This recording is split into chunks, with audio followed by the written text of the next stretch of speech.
বিটিচিৰ ৩ নং শ্ৰীৰামপুৰ সমষ্টিৰ হাউৰিয়াপেটত অসম গণ পৰিষদ দলৰ নিৰ্বাচনী প্ৰচাৰ ৩ নং শ্ৰীৰামপুৰ সমষ্টিৰ অসম গণ পৰিষদ দলৰ প্ৰাৰ্থী প্ৰদীপ তালুকদাৰৰ হৈ নিৰ্বাচনী প্ৰচাৰ চলাই অসম গণ পৰিষদ দলৰ সভাপতি তথা কৃষিমন্ত্ৰী অতুল বৰাই শ্ৰীৰামপুৰ সমষ্টিত এবাৰ হাতীৰ আগমন ঘটিছে মন্তব্য কৰিছে অসম গণ পৰিষদ দলৰ উপসভাপতি অপূৰ্ব ভট্টাচাৰ্য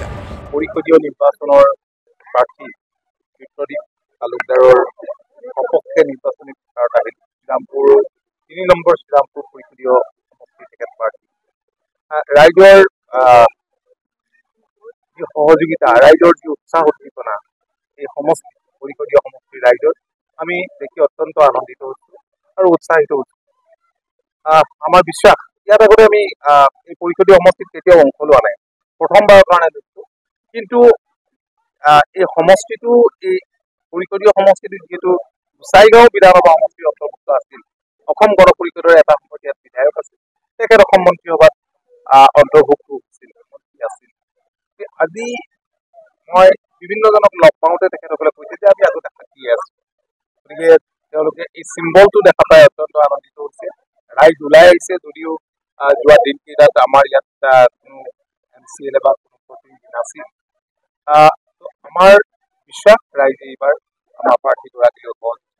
সহায়িত কৰিব প্ৰাৰ্থীগৰাকী দেখা গৈছে যে বিজেপিৰ লগত আপোনালোকে তাৰপিছত আপোনাৰ চাওক হয়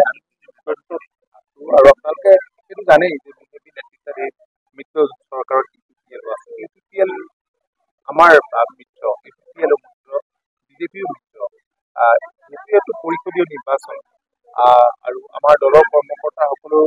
আকুল আহ্বান যে আপোনালোকে অংশ ল'ব লাগে আৰু মই ভাবিছোঁ এই পৰিষদীয় নিৰ্বাচনত এই সমষ্টিৰ বিশেষকৈ সকলোকে পূৰ্বতে ইয়াৰ পৰা নিৰ্বাচিত কৰিবলগীয়া হৈছে পাৰ্টি যিবিলাক দলে এইবাৰ প্ৰতিদ্বন্দ্বিতা কৰিছে এইবাৰ ৰাইজে নতুন বিচাৰিছে আৰু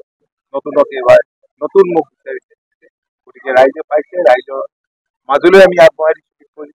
প্ৰদীপ তালুকদাৰ ৰাইজৰ মই ভাবোঁ যে আমি সমৰ্থন লাভ কৰিম আৰু যোৱা দিনকেইটাত তেওঁ যিখিনি সঁহাৰি পাইছে তেওঁ এজন ডেডিকেটেড তেওঁ এগৰাকী শিক্ষকে আছে ৰেজিগনেশ্যন দি পেলাই এইবাৰ প্ৰাৰ্থিত্ব গ্ৰহণ কৰি ঠিক তেনেকৈ আমি প্ৰচাৰৰ প্ৰয়োজন চুকে কোণে আছে সকলো ঠাইতে কৰিব লাগে কাৰণ আমি জানো যে শ্ৰীৰামপুৰ পৰিষদীয় সমষ্টিত যথেষ্ট সংখ্যক আদিবাসী লোক আছে আজি মোৰ সৈতে এগৰাকী সতীৰ্থ আহিছে তেওঁ আদিবাসী প্ৰমোদ তেওঁ থাকিয়ে ল'ব সকলোকে লাগিব ইয়াত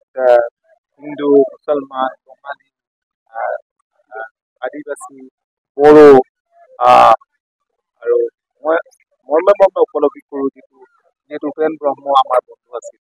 মই যেতিয়া আছিলোঁ ব্ৰহ্ম আছিলে গতিকে তেওঁৰ যিটো সপোন আছিল তেওঁৰ সপোনক বাস্তৱত ৰূপায়িত কৰাত মই ভাবোঁ যে আমাৰো ইয়াত কিছু কৰ্তব্য আছে আৰু মই ভাবোঁ যে ইয়াৰ পৰা যদি আমাৰ প্ৰাৰ্থীগৰাকীক শিকায় অন্ততঃ নিশ্চিতভাৱে তেওঁৰ সপোনক বাস্তৱ কৰিবলৈ কাম কৰিম আমিতো আশা কৰিম যে আমি আশা কৰিম আৰু ইয়াত যিহেতু আমাৰ কৰ্মকৰ্তাসকল লাগি আছে দায়িত্বপ্ৰাপ্ত তেওঁলোকে সকলোৰে লগত কথা বতৰা পাতিম ঠিক আছে ব্যুৰ ৰিপৰ্ট N24 আসাম